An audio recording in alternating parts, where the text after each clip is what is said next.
তোমরা সবাই কেমন আছো? আশা করছি ভালো আছো। আমিও খুব ভালো আছি।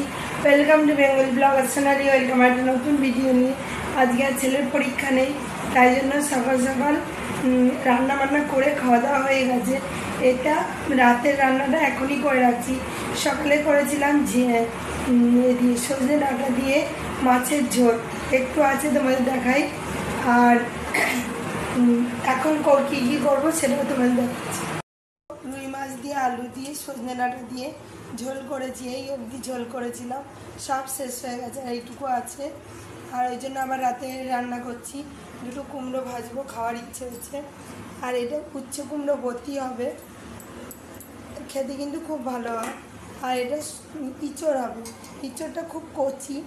আর এই গরমের মরশুমে এই প্রথমবার ইঁচড় খাচ্ছি, তাই ইঁচড়টা চিংড়ি মাছ দিয়ে হবে। আর ভাতও বাড়ন্ত হয়ে গেছিলো, এত সুন্দর ঝোলটা হয়েছে, এতে ভাতও সবাই অনেকটা করে খেয়ে পুড়িয়ে গেছে, সেটা আবার ভাত চাপিয়ে দিয়েছিলাম, ভাত হয়ে গেছে। এর মধ্যে আছে লাউ সিদ্ধ, লাউয়ের ঘন্ট হবে চিংড়ি মাছ দিয়ে। আর এখানে তেল নিয়ে নিয়েছি, তেলের মধ্যে প্রথমে আমি আলুটা ভেজে নেবো, পুরো মাংসের মতো করে আলু কেটেছি, আলুটা প্রথম ভেজে নেব। আর এখানে দেখো পেঁয়াজ রসুন পেস্ট বানিয়ে নিয়েছি। আর এখানে জিরে গুঁড়ো, ধনে গুঁড়ো, লঙ্কার গুঁড়ো, যা যা মশলা লাগে সব নিয়েছি। আর কালার হওয়ার জন্য একটু করে চিনি নিয়ে নেবে, দুর্দান্ত কালার আসছে। দেখো এখানে আমি আলুগুলো সব দিয়ে দিলাম, আলুগুলো একটু লাল লাল করে ভেজে নেব, পুরো মাংসের মধ্যেও বানাবো ইঁচড়টাকে। ইঁচড়টা 500 মতো এনেছিলাম, চোখলাইতে অর্ধেক বাচ্চা আর এইটুকু পড়ে রয়েছে। আর চলো, আর বাসক পাতা সকালে উঠেই করে নিয়েছি।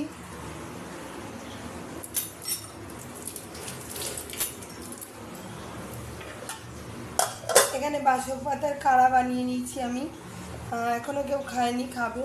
এই পাতাগুলো ভালো করে চটকিয়ে ফেলে দেবো, তাহলে এটা খেলে বেশ কাশি সর্দির পক্ষে খুব ভালো। এর মধ্যে একটু আমি চিনি নিয়ে নেবো, চিনিটা দেওয়াই বাকি রয়েছে। আলুগুলো ভাজা হচ্ছে, ভাজা হয়ে গেছে, তুলে নেবো। আর এদিকে দেখো উনানটা ফাঁকা ছিল, তাই উচ্ছে আর কুমড়ো দিয়ে যেটা বানাবো রেসিপিটা বসিয়ে দিয়েছি। এর মধ্যে বেশি কিছু মশলা লাগে না, নুন হলুদ আর সামান্য একটু চিনি, তাতেই দুর্দান্ত খেতে হয়। আর বড়ি থাকলে বড়ি দিতে পারো, আমার কাছে এখন বড়ি বাড়াতো, সেখানে আর বড়ি দিলাম না, এমনিই করলাম। আর এই কুমড়ো দুটোও ভেজে নেবো এই তেলের মধ্যে। আর ততক্ষণে আলুটা হয়ে গেছে, আলুটা তুলে নেব।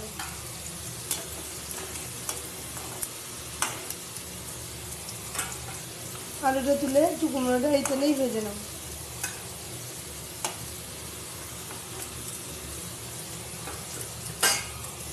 নুন হলুদ মাখিয়ে নিয়েছি। কুমড়ো ভাজা কিন্তু ডালের সঙ্গে খেতে দুর্দান্ত, আমি তো ডাল করিনি,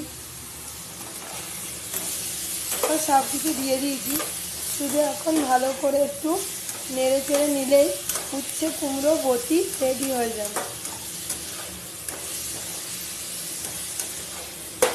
গরম ভাতের সঙ্গে কিন্তু এটা খুব ভালো লাগে। তারপর আমি তেলের মধ্যে গোটা জিরে ফোড়ন দিয়ে দিয়েছি, আর একটু দিয়েছি তেজপাতা দিয়ে আমি পেঁয়াজ বাটা রসুন বাটাটা দিয়ে দিয়েছি। এর মধ্যে আমি এই কেটে রাখা ইঁচড়টাও দিয়ে দেবো, দিয়ে এবার ভালো করে নেড়ে চেড়ে পেঁয়াজ আর ইঁচড় রসুন সব একসাথে নাড়বো। ইঁচড়টা তাহলে পেঁয়াজের সাথে একটু ভাজা ভাজা হয়ে যায়, আর খেতেও পুরো মাংসের মতো হবে। আর যতক্ষণ নাড়বো ততক্ষণ অবধি নাড়বো যতক্ষণ এই কাঁচা গন্ধটা না দূর হয়।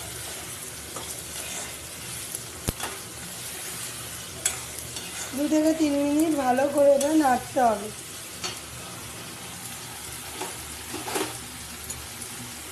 এই সারাচ্ছিটা কি গরম হয়ে গেছে, এর সামনে ছিল গরম হয়ে গেছে।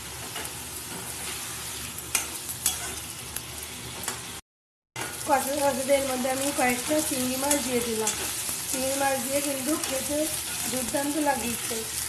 এবার আমি মশলাটা অ্যাড করে দেবো, যেহেতু গন্ধ দূর হয়ে গেছে কাঁচা গন্ধ, ভাজা গন্ধ এসছে। আর একটু আমি চিকেন কারি মশলা নিয়ে নিই, এটা এখন দেবো না, সাথে কষাতে পরে দেবো। এর মধ্যে এবার আমি আলুগুলোকেও দিয়ে দেবো।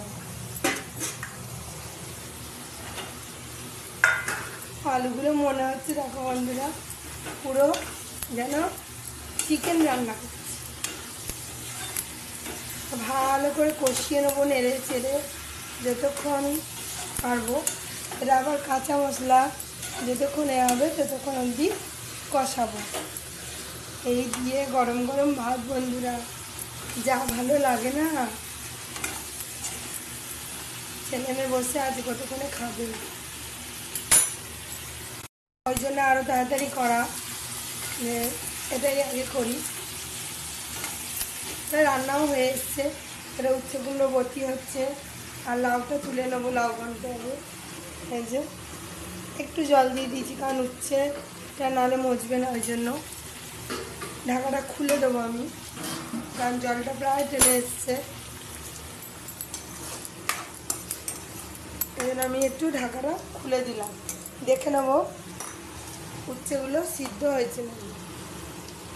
হ্যাঁ, উচ্ছে একদম দারুণ সিদ্ধ হয়ে গেছে, একটু টানা টানা হবে, তারপরে আমি নামিয়ে নেব। এর মধ্যে অল্প একটু জল দেবো আর ভালো করে কষিয়ে নেব। গন্ধও কিন্তু দুর্দান্ত ছিল।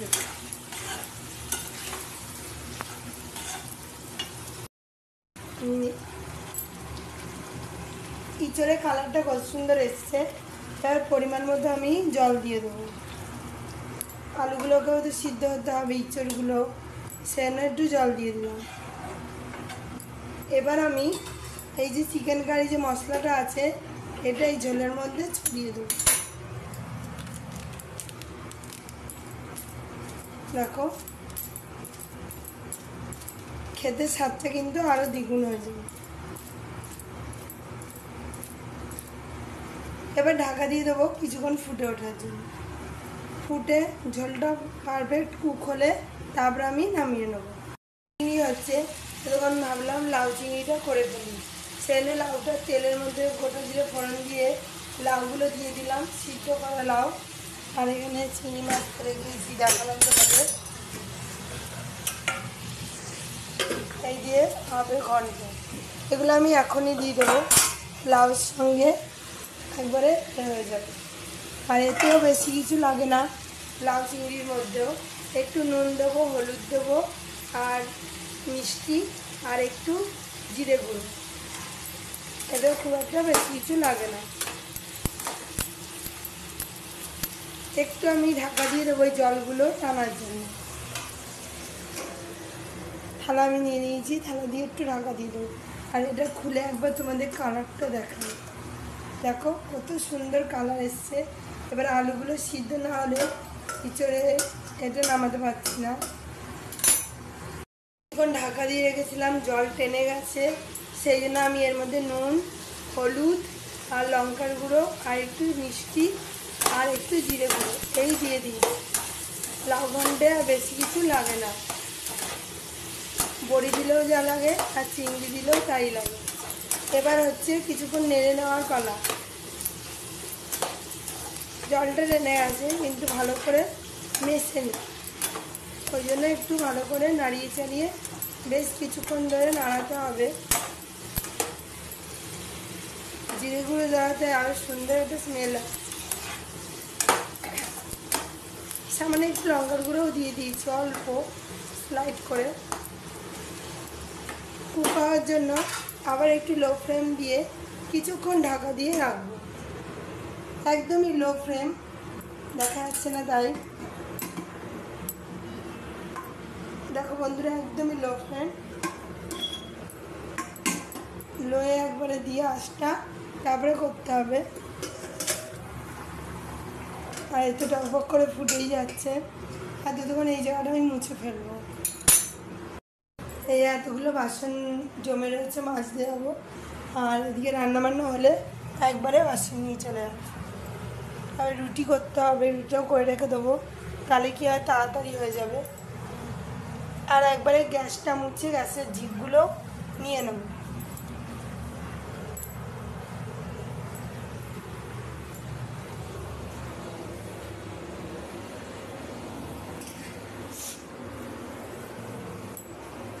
শাক মুছে একবারে রান্নাঘরটাও মুছে ফেলবো, মানে আমি হাতটা ধুয়ে ফেলি। এটা একটু কিছুক্ষণ হোক, এটা লো ফ্লেমে দেওয়া আছে, কোনো অসুবিধা নেই। ইঁচড় হয়ে গেছে আর লাউ ঘন্টও হয়ে গেছে, তা কেমন কালার এসছে। আর রান্না হতে না হতেই ছেলে মেয়ে দুজনকেই ভাত দিয়ে দিয়েছি, খেতে বসে পড়েছে। তাই চলো তোমাদেরকেও দেখাই। মনে হচ্ছে মাংসের ঝোল, আর এদিকে লাউ চিংড়ি হয়ে গেছে। এবার আমি বাসনগুলো মাজবো, তারপর আবার জল ভরবো, সব কটা বোতল খালি, জল ভরে নিতে হবে। তা চলো এগুলো রেখে আমি বাসনটা মেজে আনি, তারপর রান্নাঘরটা একটু মুছতে হবে। এখানকার বাসন সব নিয়ে গেছি মাজবো দেখে, রান্নাগুলো এবার তুলে ফেলি। এবারে গ্যাসের ঝিকগুলোও নিয়ে গেছি, গ্যাসটা ভালো করে মুছে নেবো, দেওয়ালগুলো মুছে নেবো। প্রথমে সার্ফের জল দিয়ে ভালো করে গ্যাসটা মুছতে হয়। রুটি টুটি করবো, মানে একটু রয়ে যাবে, ওই জন্য গ্যাসটা ভালো করে আমি মুছে নেব। সার্ফ দিয়ে মুছে তারপর ভালো জল দিয়ে মুছে নিলে একদম ক্লিন।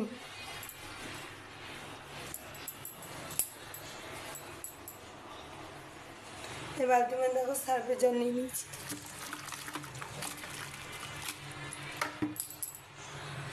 গ্যাস ক্লিন হয়ে গেছে।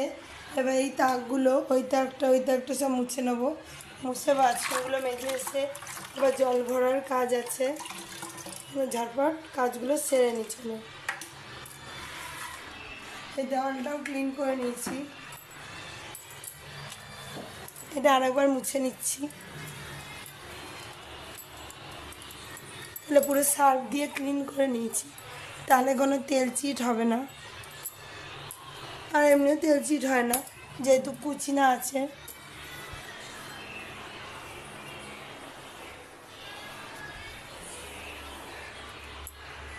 বন্ধুরা আর আসা হয়নি, এবার রুটি করতে এসেছি, রুটিটাই বাকি ছিল। আর বাসন, অনেকগুলো বাসন জমেছিল, মেজে একটু বসেছিলাম, বসে এখন এসেছি রুটি করতে। এখন 9টা বাজতে যাচ্ছে রাত্রি। চলো রুটিগুলো ঝটপট করে ছেড়ে নিই। পুকুর করে রেখে দিয়েছি, আর এখানে থালায় নুনও নিয়ে নিয়েছি, আটার কৌটোও নিয়েছি। রুটি হবে শুধু বড় মশলায়, আর কারণ হবে না। চলো রুটির আটা মেখে রুটিগুলো করে হয়ে গেল। বন্ধুরা আজকের মধ্যে আমি ভিডিও এখানে রাখলাম। আমার ভিডিও যদি ভালো লেগে থাকে অবশ্যই চ্যানেল সাবস্ক্রাইব করবে, লাইক কমেন্ট শেয়ার করতে ভুলবে না। কাল আবার নতুন ভিডিও নিয়ে খুব শীঘ্রই আসছি। তোমার জন্য সুস্থ থাকবে, ভালো থাকবে, সবাইকে ভালো হবে। বাই।